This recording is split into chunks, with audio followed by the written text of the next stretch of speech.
ম্যাও ম্যাও। দুধ ভাত ভালো লেগেছে? আমরা তো কদিন পর বাড়ি যাব, কি করবি? এসে খুঁজবি? খুঁজবি?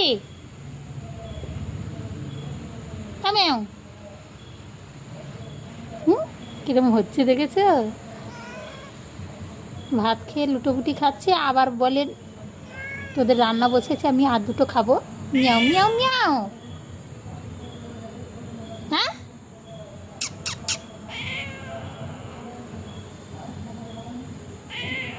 কে?